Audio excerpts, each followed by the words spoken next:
fins do século XIX, segundo relato de próprio punho, Louis Francesco, ancião da primeira igreja presbiteriana de Chicago, adere ao batismo adulto por imersão, em oposição ao batismo por aspersão. Francesco e alguns aderentes resolvem sair do sistema denominacional, rompendo com a anterior filiação presbiteriana, dando assim origem a uma comunidade livre que mais tarde seria chamada Assembleia Cristiana Italiana de Chicago. Posteriormente, em 1907, vem a inteirar-se acerca de um movimento em voga em Chicago, a Missão Pentecostal, sob a liderança de William Durham. Essa missão local consistia em uma extensão do avivamento iniciado em Los Angeles, Califórnia, na Rua Azusa, no qual se relatava a experiência neotestamentária descrita como o batismo do Espírito Santo, cuja emblemática se pautava pelo falar em novas línguas. Neste mesmo núcleo estava presente o sueco Daniel Berg, fundador da Assembleia de Deus. Em visita à missão pentecostal, após o convite emitido, Francesco teria recebido, conforme suas palavras, uma confirmação de que o trabalho evangelístico ali desenvolvido dispunha do aval divino, ou seja, Deus estava com ele.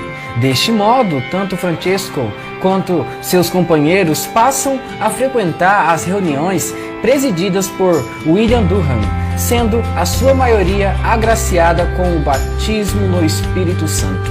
E em 15 de setembro de 1907, no entanto, regressam à Assembleia Cristiana.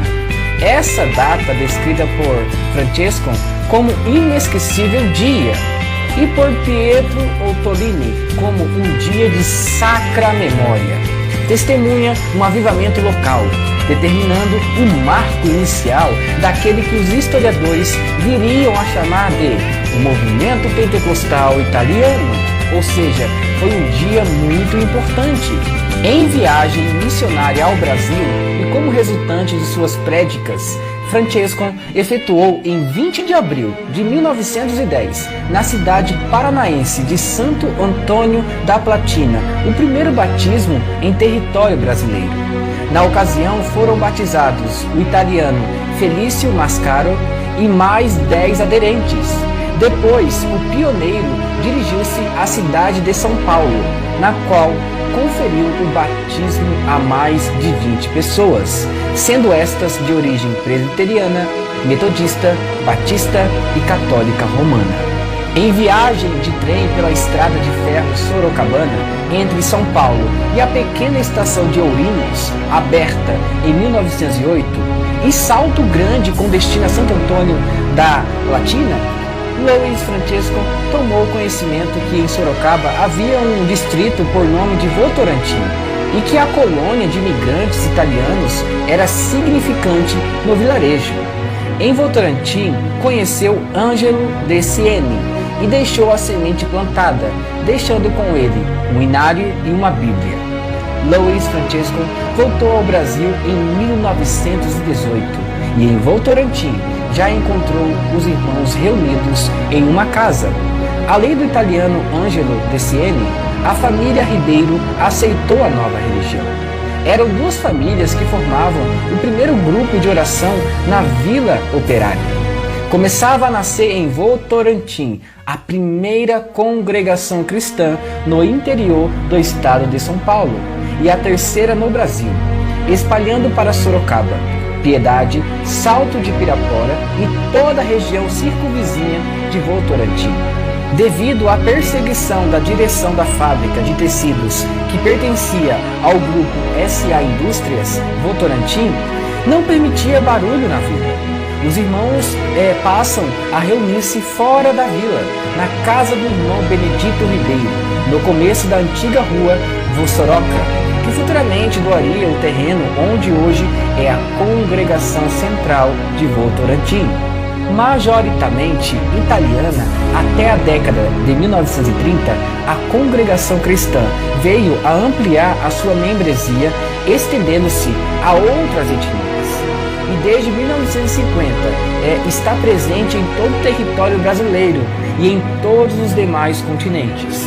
A Congregação Cristã no Brasil figura entre as maiores denominações evangélicas no Brasil, com mais de 2,3 milhões de membros estimados pelo censo de 2010.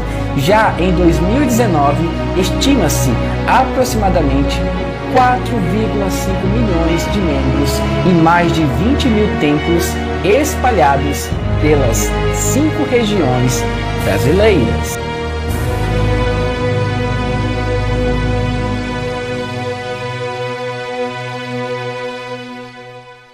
Conhecendo a história da Congregação Cristã no Brasil, a CCB, também conhecida como Igreja do Véu, foi fundada no Brasil no ano de 1910, no início sem denominação alguma, e foi se propagando, todavia, rapidamente.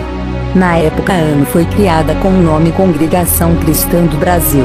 Um dos grandes e principais criadores da Congregação Cristã no Brasil foi o italiano Luiz Francescon, que chegou ao Brasil em 20 de abril de 1910 em Santo Antônio da Platina, Paraná. A doutrina da Igreja. A congregação acredita e aceita no Velho Testamento, porém sua doutrina é totalmente embasada no Novo Testamento, que é a doutrina que Jesus Cristo deixou. É por isso que usam o termo da fé que uma vez foi dada aos santos. A congregação cristã não faz qualquer tipo de propaganda de sua doutrina, nem utiliza qualquer meio de divulgação pública de seus princípios de fé. Quem tiver interesse espiritual de conhecer sua doutrina deverá frequentar seus cultos em qualquer de suas igrejas. Sistema organizacional.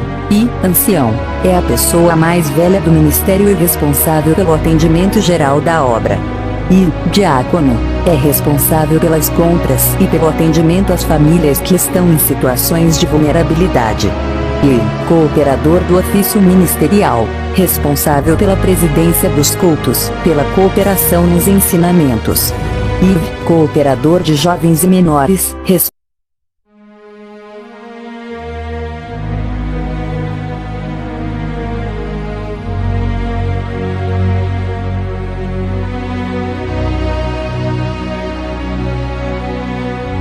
Se não for inscrito, se inscrever, compartilhar, dar o seu like, apertar o sininho que está aí em todos, porque todas as vezes que eu chegar, você será notificado.